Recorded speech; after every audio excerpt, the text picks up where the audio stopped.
Franck Dubox, merci d'avoir répondu à l'invitation de Flash FM aujourd'hui. Donc ce soir, vous êtes au Zénith de Limoges pour votre nouveau spectacle à l'état sauvage. Vous êtes en tournée depuis fin janvier. Comment ça se passe là, la tournée depuis le début? Racontez-nous un petit peu le public. Qu'est-ce que vous ressentez là, ce retour sur scène?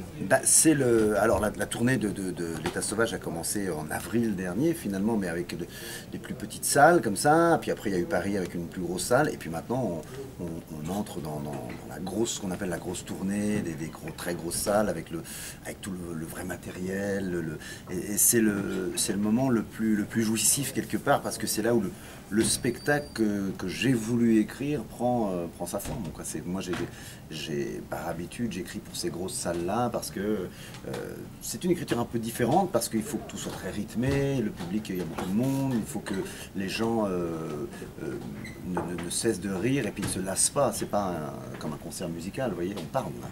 Et je me rends compte que voilà, ce spectacle-là, c'était le test. C'est au premier Zénith qu'on a fait en début, là dès qu'on est parti en janvier, là, c'était est-ce que ce spectacle peut entrer dans une salle avec 4 ou 5 000 personnes? Et ben oui. Et là donc c'est un plaisir fabuleux parce que j'ai trouvé mon rythme. Je suis enfin épuisé quand je sors de scène. J'avais envie de ça au début, quand je le jouais, je me disais mais je suis pas fatigué. Et là ça y est, je suis fatigué quand je sors et j'aime ça. C'était vraiment une réelle envie pour vous de revenir sur scène avec un spectacle qui soit bien rodé, qui soit bien construit?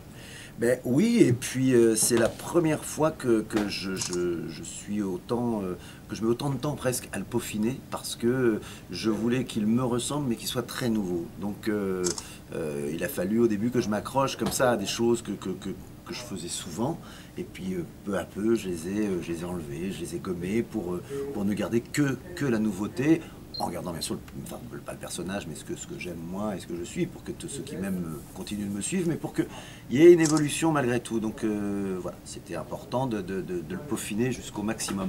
Et je peaufinerai encore jusqu'à la dernière, parce que ça maintenant c'est le côté tatillon du mec qui reste. Et oui, et ça change par rapport aux dates que vous pouvez faire. Il y a des petites choses que vous rajoutez, que vous enlevez selon les dates que vous faites? Ah oui, oui, ah bah alors d'abord le temps fait que... parfois le temps fait que des gags passent moins. On ne sait pas pourquoi, parfois on se dit tiens c'est marrant, ce truc là passe moins. Même des gags qui sont gags qui sont intemporels, hein, pas forcément si c'est un gag qui a trait à l'actualité, ça passera un mois après, c'est plus d'actualité, mais parfois. Alors donc on en retrouve d'autres, et puis parfois oui, d'autres deviennent plus drôles que certains, donc on coupe, ça c'est la vie naturelle du spectacle, mais il y a aussi la vie comme on est dans les régions, c'est ça qui devient très savoureux, c'est que à chaque soir il y a le nouveau petit truc, ou moi j'ai des petits tiroirs comme ça où je sais que selon l'endroit où je suis, j'ai envie de parler de telle ou telle chose. Là, je suis à Limoges, je pense que je parlerai de basket à un moment, je pense, j'en sais rien, j'ai pas encore les trucs en tête, mais j'aime que le spectacle ait une petite touche, d'abord pour moi, parce que ça me change, ça m'ancre dans l'endroit où je suis, et puis les gens aiment ça, les gens aiment qu'on est chez eux, quoi. On vient chez eux, on est invité chez eux, donc il faut ce petit moment un peu, il faut savoir où on joue, faut pas que, ça c'est par habitude aussi, je veux pas que chaque soir soit le même, sinon je sais plus, je suis capable d'entrer dans une ville et de croire que je suis ailleurs, non, j'ai pas envie de ça, j'ai envie de savoir si je suis là, dans telle ville, que je suis dans telle ville et que le public sache que je sais que je suis dans cette ville. Vous cherchez le côté local, ouais, j'aime le côté local, j'aime le côté... et puis les gens sont différents, les gens ont des cultures différentes en région, et c'est ça qu'il faut aller... voilà, quand on est invité à dîner chez les gens, on essaie d'être bien élevé et d'être comme eux. Il y a le spectacle donc en ce moment, il y a aussi un film qui va sortir bientôt, vous allez être au cinéma, ouais, avec Fiston, avec Kev Adams. Vous avez quel regard sur cette nouvelle génération d'humoristes qui arrive et qui vous pousse à vous renouveler un petit peu? Oui, en fait les jeunes humoristes qui arrivent ne nous poussent pas tant que ça à nous renouveler parce qu'ils font comme nous.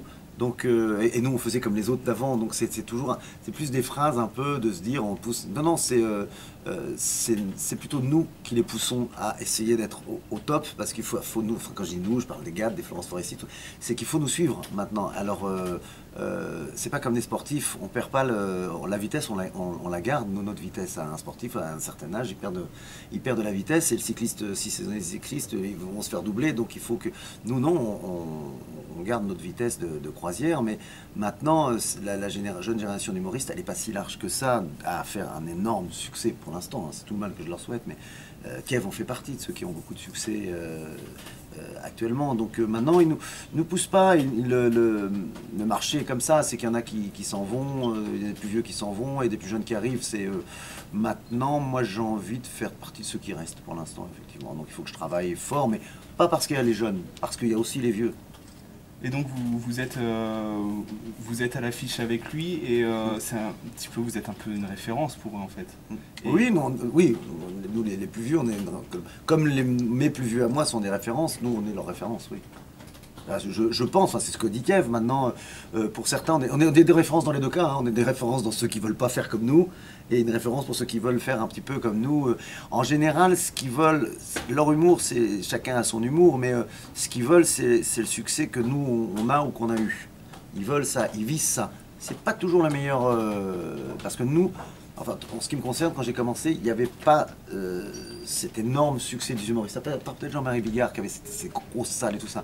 C'était pas un but en soi de faire des zéniths, de faire 5-6 000 personnes dans une salle. Maintenant, beaucoup d'entre eux, c'est ça qu'ils visent. En oubliant que ce qu'il faut, c'est être drôle. Voilà. Le premier truc, c'est d'être drôle. Après, le public, la largeur du public, elle vient après. merci beaucoup Franck Merci. Dubosc, à ce soir. Au revoir.